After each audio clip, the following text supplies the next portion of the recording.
ایک امیر کبیر سوداگر گھوڑے پر سوار ہوکر جا رہا تھا۔ اس کے پاس جواہرات اور سچے موتیوں سے بھری ہوئی 4 تھیلیاں تھیں۔ ان سچے موتیوں کو بیچ کر وہ تجارت کا سامان خریدنے کی غرض سے یہ سفر کر رہا تھا۔ اچانک وہ راستہ بھول کر ایک صحرا میں جا نکلا۔ اس کے پاس دولت تو بہت زیادہ تھی، لیکن کھانے پینے کا سامان نہ ہونے کے برابر تھا۔ پانی کی بوتل میں تھوڑا پانی تھا جو تپتے ہوئے صحرا میں داخل ہوتے ہی اس نے پی لیا۔ گرم ریت پر تھوڑا بھی چلنے کے قابل نہ رہا۔ کچھ وقت کے بعد اسے بھوک پیاس نے تنگ کرنا شروع کیا۔ وہ اگر اونٹ پر سوار ہوتا تو شاید اس مصیبت کا مقابلہ کر لیتا، کیونکہ اونٹ تو صحرا کا جہاز کہلاتا ہے۔ گھوڑا صحرا کی ریت پر گر کر تڑپنے لگا تو سوداگر تھیلیوں کو سنبھال کر پیدل ہی چل نکلا۔ تھوڑی دور اسے ایک کانٹوں والی بہت بڑی جھاڑی دکھائی دی۔ سوداگر اس کے سائے میں بیٹھ گیا۔ اس نے اپنی کمر سے بندھی ہوئی 4 تھیلیاں نکالیں، پھر چمکتے ہوئے قیمتی موتیوں کو غور سے دیکھنے لگا۔ وہ موتی جن کی چمک سے وہ خوش ہوا کرتا تھا اسے پتھروں سے بھی کم قیمت لگ رہے تھے۔ اس کی صرف ایک ہی خواہش تھی کہ کاش وہ جواہر کے دانے جوار یا گندم کے دانوں میں تبدیل ہو جاتے، کم از کم اس کی بھوک تو مٹ جاتی۔ آہستہ آہستہ سورج ڈھلنے لگا تو صحرا کی گرم ریت ٹھنڈی ہو گئی۔ اس نے جھاڑی کی جڑوں کو کھودا تو گیلی ریت دیکھ کر بہت خوش ہوا۔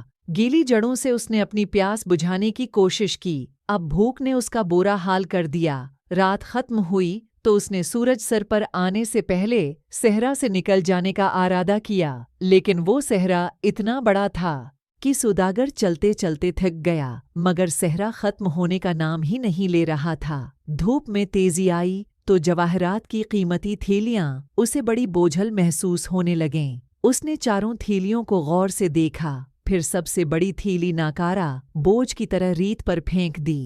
اسے تھوڑا سا دکھ ضرور ہوا، لیکن موتیوں کو وہ چونکے کھا نہیں سکتا تھا، لہٰذا اس وقت وہ کسی کام کے نہیں تھے۔ تھوڑی دور جاکراس نے دوسری تھیلی سے بھی نجات حاصل کر لی۔ اس طرح اس نے 4 تھیلیوں کو صحرا میں پھینک کر اپنا بوجھ ہلکا کر لیا۔ آخری تھیلی پھینکتے ہوئے اسے ذرا بھی دکھ نہ ہوا، اس لیے کہ اس کی بھوک اسے پاگل کر رہی تھی۔ وہ بار بار ایک ہی بات دہرا رہا تھا، جواہر کے دانوں سے جوار کے دانے بہتر ہوتے ہیں۔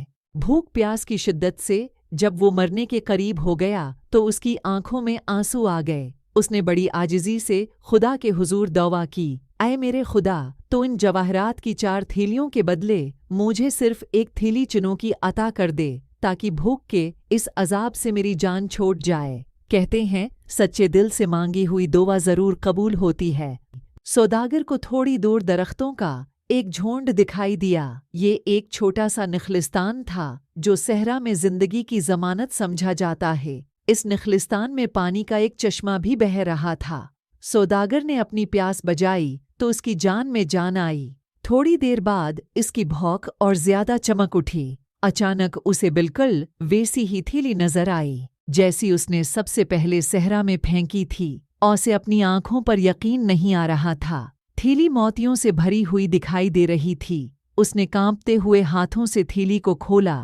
ایک بار پھر اس نے عاجزی سے خدا سے دعا کی، یا اللہ، اس تھیلی میں اگر سچے موتی ہیں تو ان کو بھنے ہوئے چنوں میں بدل دے۔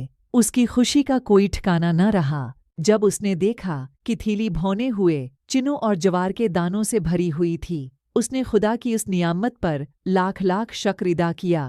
وہ سوداگر اپنی جان بچا کر صحرا سے واپس آیا تو بالکل بدلا ہوا انسان تھا۔